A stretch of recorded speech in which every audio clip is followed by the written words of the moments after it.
Hello hi everyone.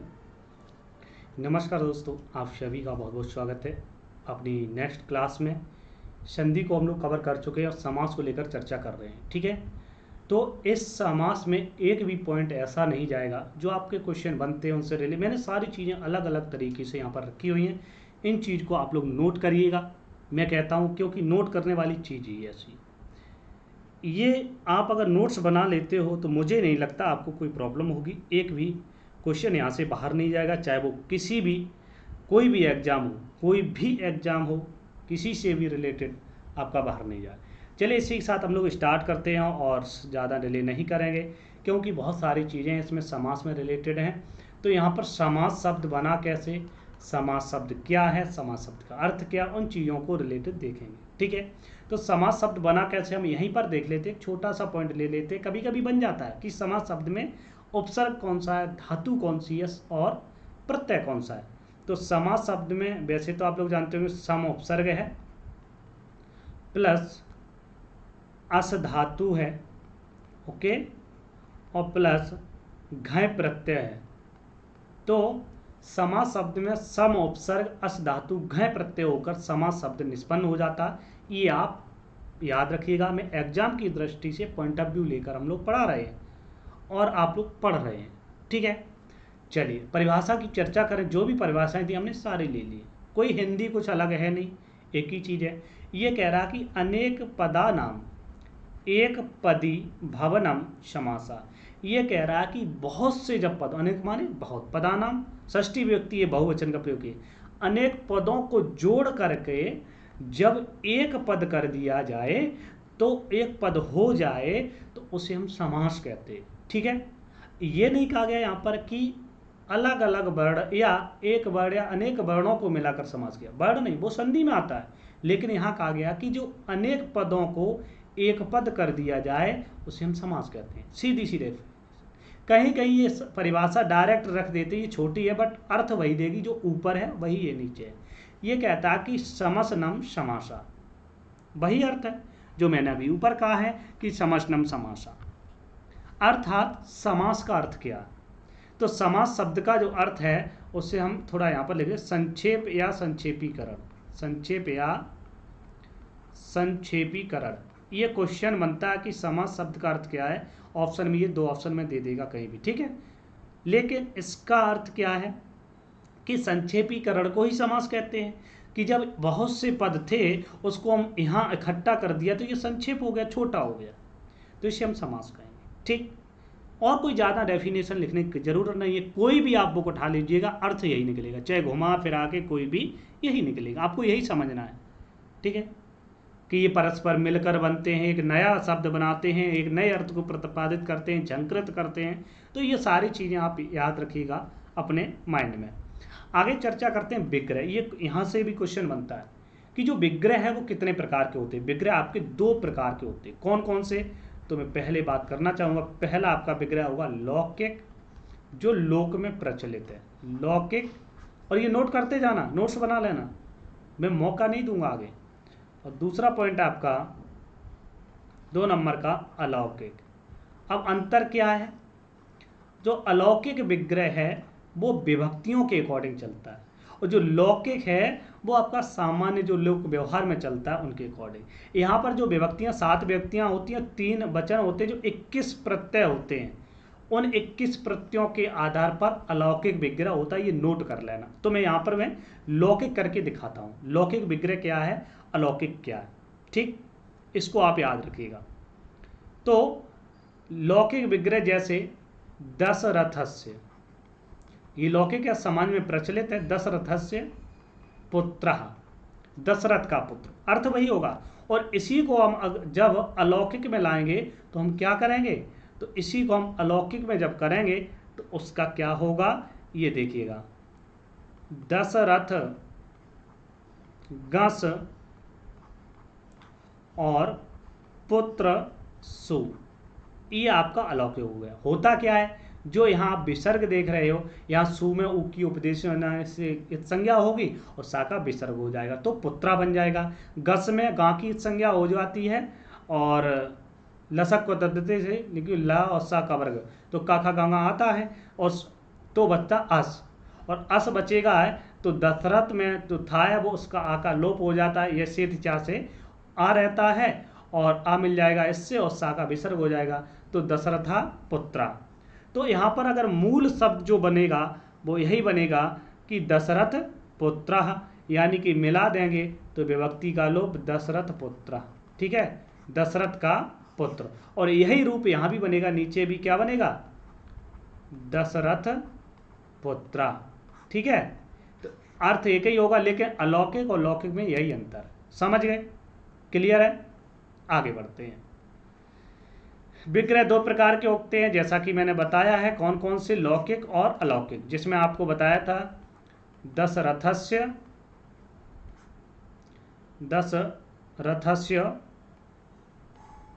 पुत्रा, ये लौकिक है। और यहाँ पर बताया था कि दशरथ गस, ये षष्ठी व्यक्ति में प्रत्यय आता है जो शुभ प्रत्यय है, और पुत्रा सु, ये प्रथमा व्यक्ति में आता है एक वचन में, ठीक है। ये प्रथमा व्यक्ति का, एक षष्ठी का, इसलिए षष्ठी का प्रत्यय गस आया है और पुत्रा का सु आया, ठीक। तो ये आपके ऐसे बनते हैं, ओके, दशरथ का पुत्र। चलिए आगे बढ़ते हैं अगले पॉइंट, समास के भेद। यहाँ पर बहुत परेशानी है कि समास के भेद क्या होते हैं, किन चीज़ों पर चर्चा की जाए, कैसे माना जाए। तो मैं यहाँ पर थोड़ी चर्चा करना चाहूँगा कि भट्टोजी जो दीक्षित हैं, इन्होंने मध्य सिद्धांत कौमुदी में समास की संख्या 4 मानी गई है। अब भाई बहुत लोग कहते हैं 6 मानी गई, और लेकिन भट्टोजी दीक्षित ने यहाँ पर मध्य सिद्धांत कौमुदी में 4 मानी गई। तो 4 मानी गई, उन्होंने कहा कि 4 तो मानी गई, तो 2 कौन खा गए, 2 को कहाँ कर दिया है। तो उन्होंने किस किस समास को माना, इस चीज को याद रखिएगा, ओके। तो इन्होंने कहा कि जैसे पहला होता है अव्ययी भाव समास, पहला अव्ययी भाव समास इन्होंने माना है। दूसरा इनका तत्पुरुष है, तत्पुरुष, ठीक है, तत्पुरुष समास। इसी में इन्होंने किसको अंतर्भाव किया है, इसी में इन्होंने क्या किया कि कर्मधाराय को इसी में रख दिया, किसमें, तत्पुरुष में, ओके। इसको मैं कुछ तक कर्मधाराय, इसी में इन्होंने क्या किया, कर्मधाराय को द्विगु में रख दिया। तो कभी कभी आपका ऑप्शन बनता है कि इसमें कौन सा समास है, कर्मधाराय का उदाहरण होगा लेकिन कर्मधाराय द्विगु का उदाहरण होगा, लेकिन द्विगु नहीं दिया होगा, कर्मधाराय नहीं दिया होगा, तत्पुरुष दिया हुआ, तो ये माना जाता है। तीसरा कौन सा है, तो आप जानते हैं द्वंद्व समास, ठीक है। और चौथा कौन सा है, बहुब्रीहि समास। ये समास जो माने गए हैं, बहुब्रीहि समास, तो ये समास जो माने गए हैं, ये किसने माने हैं, मध्य सिद्धांत कौमुदी में भट्टोजी दीक्षित, समझ गए। तो ऐसे आपके 4 समास हो गए। अब कहा कि 5 भेद माने, किसने माने हैं, वरदराजाचार्य जी, किसने माने, लघु सिद्धांत कौमुदी में।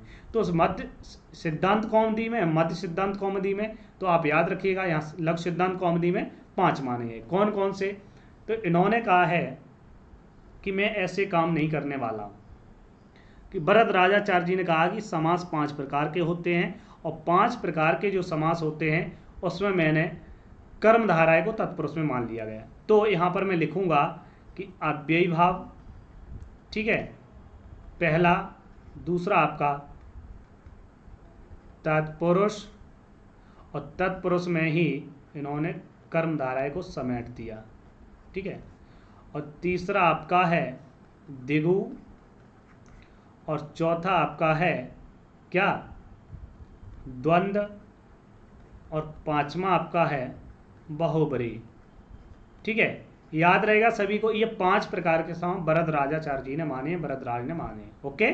चलिए नोट कर लीजिएगा, स्क्रीनशॉट ले लीजिएगा फटाफट। आगे चर्चा करते हैं कि माध्यमिक शिक्षा परिषद पाठ्य पुस्तकों में जो आपकी NCERT की बुक्स हैं, उनमें क्या कहा गया है कि समास 6 प्रकार के होते हैं। तो हम इसीलिए इनको क्यों मानते हैं कि हमारा PNP है, चाहे इलाहाबाद है, चाहे अन्य एग्जाम है, चाहे इंटर कॉलेज के हैं, जो भी हैं, वो यही मानते हैं कि समास 6 प्रकार के होते हैं, राइट। तो माध्यमिक शिक्षा परिषद जो बोर्ड है, जो आपका PRT बोर्ड है, जो आपके एग्जाम कराने वाली संस्था है, वो क्या समास को 6 मानती, क्योंकि उन्होंने अपनी बुक में 6 रखा है। तो इसलिए यहाँ पर समास 6 प्रकार के हैं, तो इसमें कन्फ्यूजन मत होना। और अव्ययी भाव समास, ये यूपी की बात कर रहा हूँ, उत्तर प्रदेश की। अगर आपका रीट की बात आ जाए, रीट और एमपीटीटी, तो वहाँ समास 5 ही लिखना, उन्होंने 5 ही माने। ठीक है। दूसरा पॉइंट है आपका, सॉरी, तत्पुरुष, और तीसरा है आपका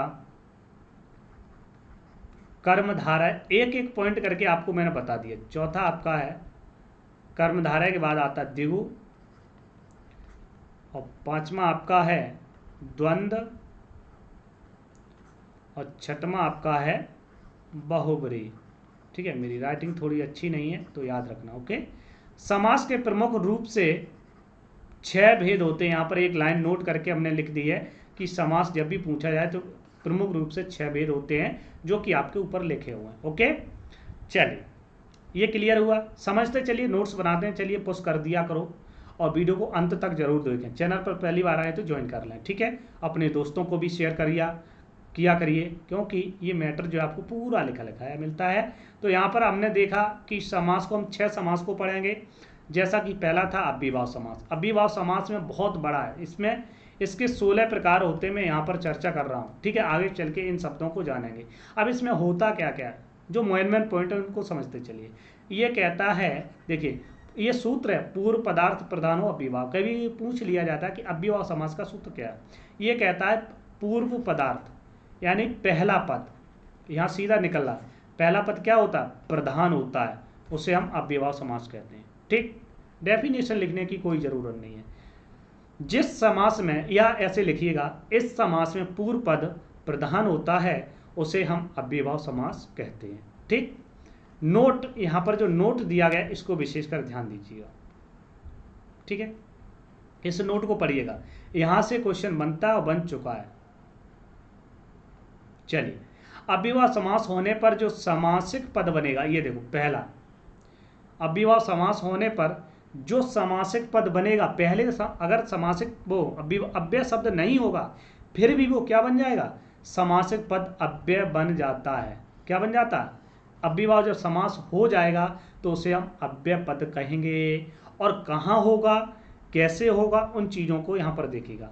और जब वो अव्यय पद बन जाएगा तो वो किस में बनेगा, नपुंसक लिंग एक वचन में। ठीक है, ये क्वेश्चन यहाँ से बनता है कि नपुंसक लिंग एक वचन या नित्य नपुंसक लिंग बनने वाला शब्द किस समास में आता है, तो अव्ययभाव समास में। ठीक है, तो यहाँ पर आप नोट करिएगा।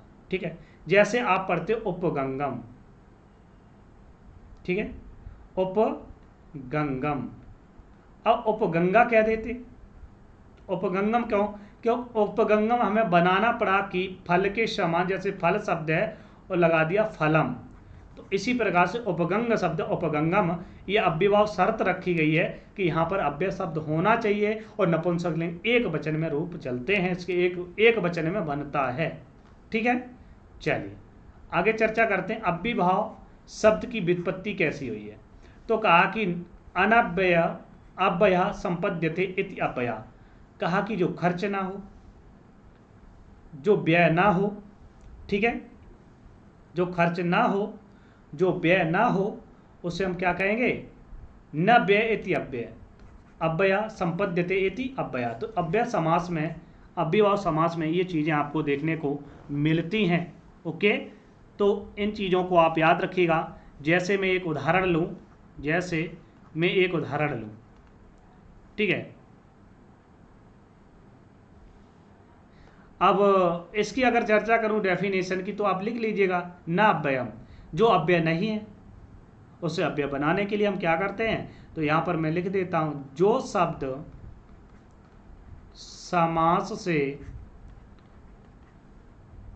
जो शब्द समास होने के पहले, ऐसे लिख सकते हैं, जो शब्द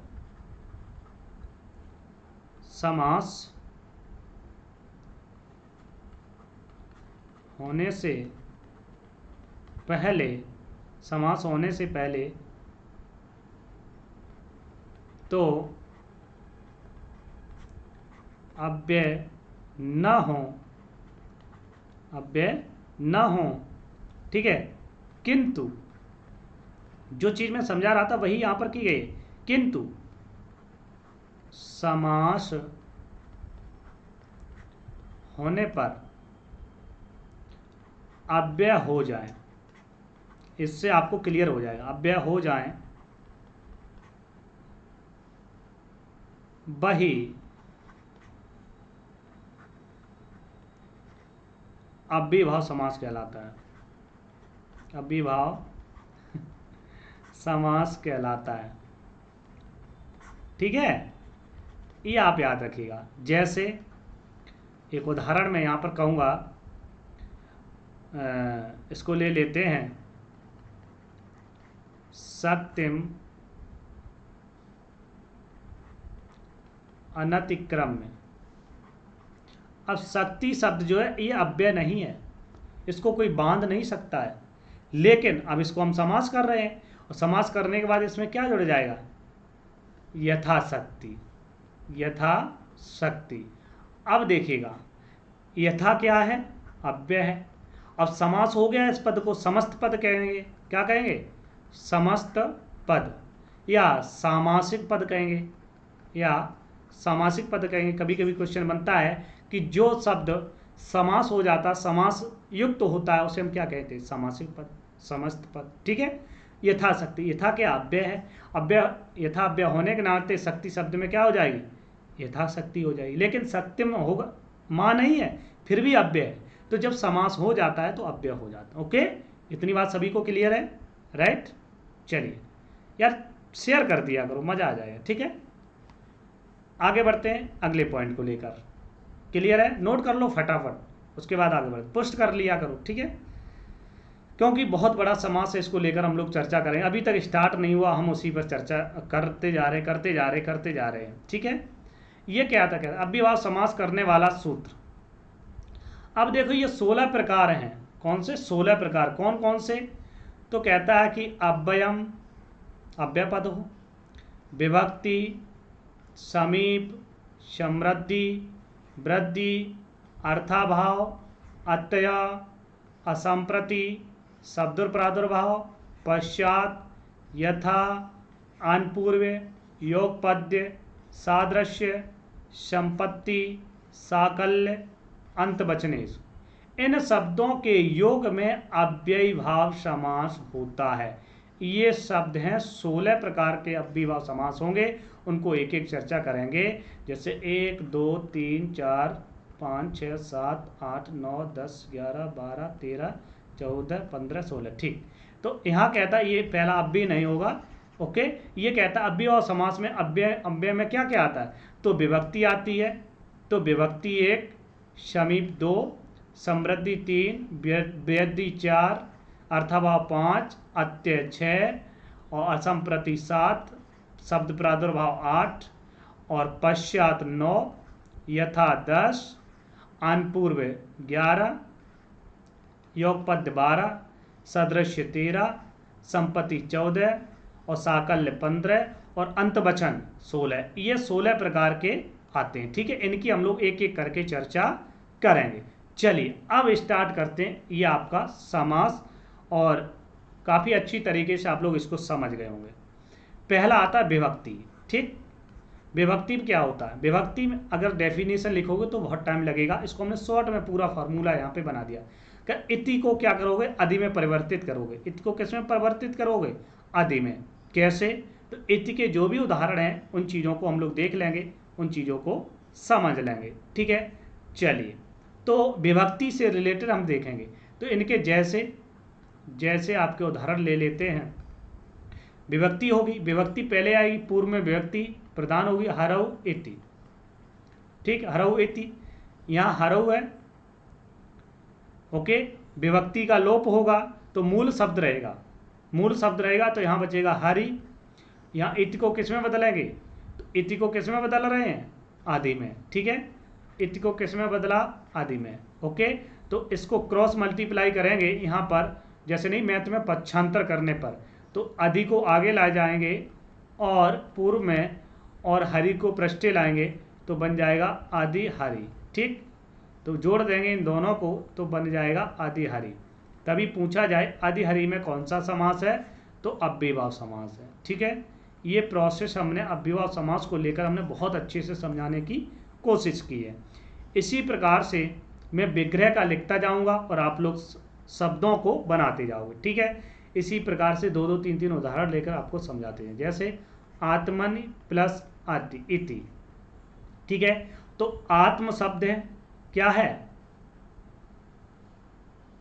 ठीक है, तो आत्म शब्द है, तो इति को क्या बोले? अध्यात्म। ठीक है, क्योंकि आपने देखा होगा, और आत्म इति है तो यहाँ पर आत्म शब्द रहेगा, आपका होगा अध्यात्म कैसे बनेगा, प्लस इति हो जाएगा, तो यहाँ पर एड़ संधि हो जाएगी। ठीक है, तो बन जाएगा अध्यात्म, अध्यात्मम। इसी प्रकार से जो गोपी शब्द है, एक मिनट, गोपी शब्द है, गोपी प्लस आदि, आदि को इति में बदलोगे, गोपी के में केवल मूल शब्द रहेगा, तो आदि गोपम हो जाएगा। क्या हो जाएगा? आदि गोपम। ठीक है, अभी वाव समास के बहुत उदाहरण हैं, 2 2 अक्षर देंगे 16 में कितने हो गए? लगभग 70-80 उदाहरण हो जाएंगे, समझ रहे हो?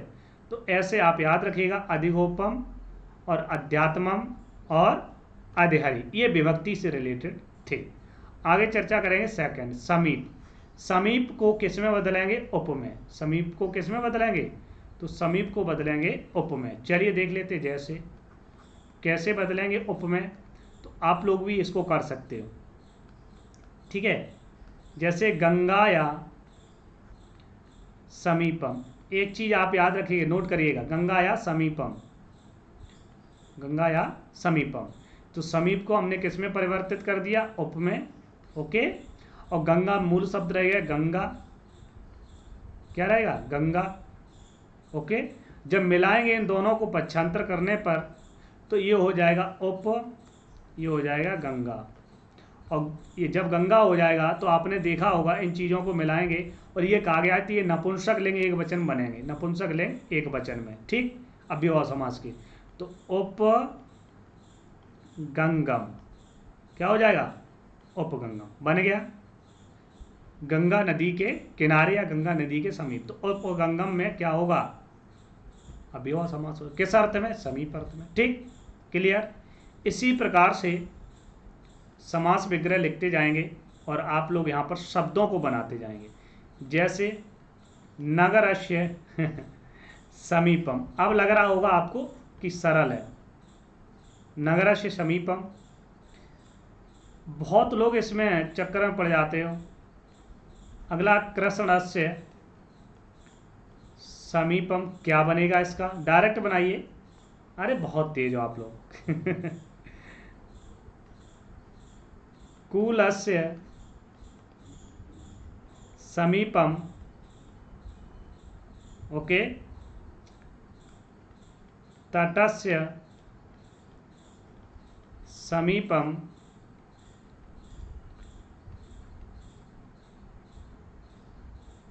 ठीक है, और इन चीज़ों को ध्यान दीजिएगा, इनको समझिए, नीचे अभी जगह कम है। तो इतने जो मोस्टली इंपॉर्टेंट है, समीप को उप में बदल दो तो उप आ गया, उप पहले आएगा। ठीक है, नगर को नगरम में कर दो, उप नगरम, कोई दिक्कत? विभक्ति का लोप, नगर शब्द बचेगा, नपुंसक लिंग बनाएगा, माँ आ जाएगा। इसी प्रकार से उप कृष्णम, इसी प्रकार से उप कूलम, इसी प्रकार से उप तटम। ओके, ये आपका उप के योग में, समीप के योग में हो गया। आगे चर्चा करते हैं समृद्धि। समृद्धि को किस में बदलेंगे? सु में। ठीक, समृद्धि को किस में बदलेंगे? सु में बदलेंगे। जैसे देखिएगा एग्जाम्पल को, ये पूछा गया उदाहरण है, मद्राणाम समृद्धि। ठीक, समृद्धि को सु में बदल दिया। मद्राणाम को क्या करेंगे? विभक्ति का लोग मद्र बचेगा, क्या बचेगा? मद्र शब्द।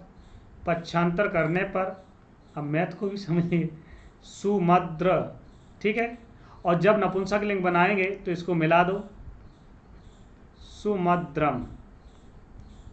ठीक है, तो पूछ लिया जाता है सुमद्रम में कौन सा समास है। सु को देखकर आप कहते हो सु उपसर्ग है, तो उपसर्ग होने के नाते यहाँ पर अव्ययभाव हो जाएगा, लेकिन ऐसा यहाँ पर नहीं देखने को मिला है, यहाँ पर कुछ और ही है। ठीक है, इसी प्रकार से यहाँ पर उदाहरण देख लीजिएगा, भिक्षाणाम समृद्धि, तो समृद्धि को सु में बदलेंगे तो सु यहाँ लाइए, और भिक्ष रहेगा, अणाम का क्या हो जाएगा, षष्ठी व्यक्ति है तो इसका लोप हो जाएगा, तो हो जाएगा क्या, सुभिक्षणम, सॉरी सुभिक्षम। ठीक, ये शब्द है, क्लियर, समझ गए? तो ये आपको नोट समझ में आ गया, क्लियर। आगे बढ़े, चलिए नेक्स्ट पॉइंट की चर्चा करते हैं, वृद्धि। वृद्धि को किस में बदलेंगे, दुर में, दुर उपसर्ग है, दुर में बदलेंगे वृद्धि को। जैसे देख लेते हैं भाई वृद्धि को कैसे बदलेंगे, ठीक है। हाँ, ज़्यादा नहीं है, उदाहरण दो तीन देते चलेंगे, परेशान ना हो, ठीक है। लेकिन इनसे आपको कुछ अलग तरीके से देखने को मिल रहा है। जैसे हमने उदाहरण लिया, यवना नाम, यवना नाम वृद्धि, ठीक है, यवना नाम वृद्धि। तो वृद्धि को किस में बदलना है, दुर में। एक को अच्छे से समझो, बाद बाकी आपको समझ में आ जाएगा। यवन शब्द बचेगा, यहाँ क्या बचेगा, केवल यवन। ओके, पक्षांतर करने पर दुर को इधर और यवन को इधर, यवन को इधर, राइट।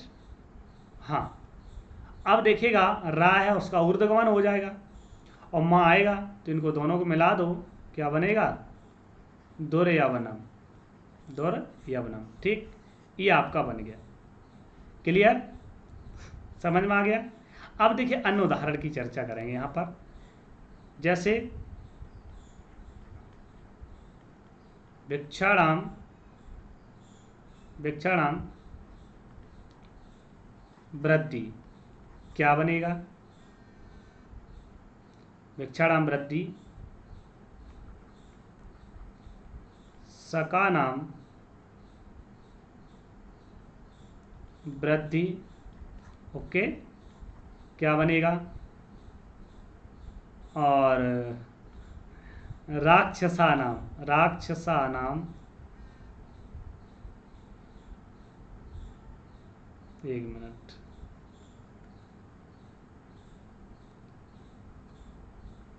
राक्षसानाम वृद्धि। ठीक है, इन चीज़ों को आप लोग समझिएगा। अब हमें वृद्धि की जगह क्या करना, सु करना है, भिक्ष का भिक्ष हो जाए सुभिक्षम। एक सॉरी, सु नहीं करना, दुर करना है। क्या करना है, दुर करना, तो क्या हो जाए, दुर्भिक्षम। ठीक है, दुर्भिक्षम हो जाएगा। यहाँ दुर करना है तो क्या हो जाएगा, रा का विसर्ग हो जाए, दु सकम हो जाएगा। ओके, यहाँ क्या करना, राक्षस है तो क्या दुराक्षसम हो जाएगा, दुराक्षसम हो जाएगा। ठीक, ये आप लोग याद रखिएगा, ये आपके जो हैं वृद्धि से रिलेटेड उदाहरण थे, राइट। अब आगे बढ़ते हैं अगले पॉइंट पर, और आज की क्लास में यहीं तक रखेंगे क्योंकि काफ़ी बड़ी क्लास हो जाती है, आपको समझ में नहीं है। नेक्स्ट पॉइंट जो है आपके जो है 11 पॉइंट आगे रखेंगे अगले पॉइंट पर, ठीक है। अर्थाभाव, अर्थाभाव को किस में बदलेंगे, निर्मय। ठीक, अर्थाभाव किस में बदलेंगे, निर्मय। जैसे इन चीज़ों को, भाई 5वां पॉइंट है, बहुत अच्छे से यहाँ पर हमने चीज़ों को रखा है और यहाँ से क्वेश्चन भी बनता है। अब मैं उदाहरण लिखूँगा, आपको याद आएगा कि हाँ ये बना हुआ था। मच्छकाणाम, मच्छकाणाम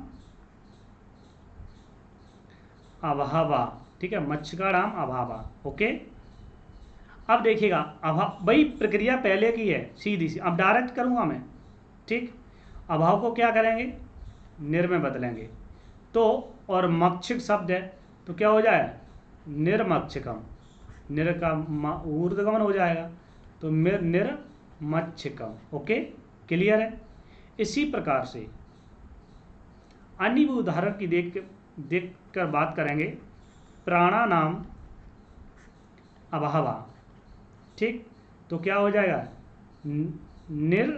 निष्प्राणम, निष्प्राणम।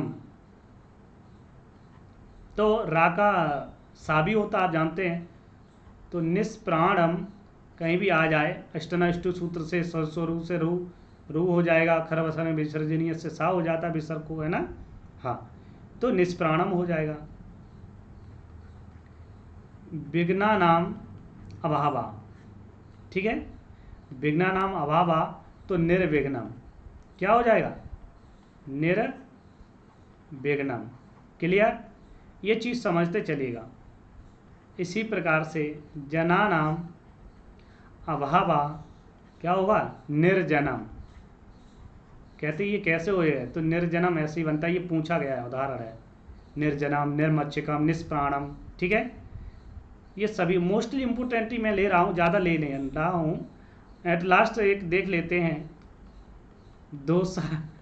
दोषाणाम अभावा निर्दोषम, ठीक है, क्या हो जाएगा, निर्दोषम, ठीक है। तो ये आपके यहाँ तक हमने अव्यय समास को समझा, जाना और उदाहरण को देखा। आगे के जो आपके 16 प्रकार हैं उसमें 5 माइनस करके 11 प्रकार हैं। नेक्स्ट वीडियो में आपको, नेक्स्ट क्लास में आपको समझ में आ जाएंगे, ठीक है। तो फिर मिलते हैं नेक्स्ट वीडियो में, और तब तक के लिए बाय बाय, टेक केयर, हंसते रहिए, मुस्कुराते रहिए, ओके। और वीडियो को लाइक शेयर ज़रूर करिएगा। सेशन कैसा लगा मुझे ज़रूर बताएं कमेंट करके। Thank you so much.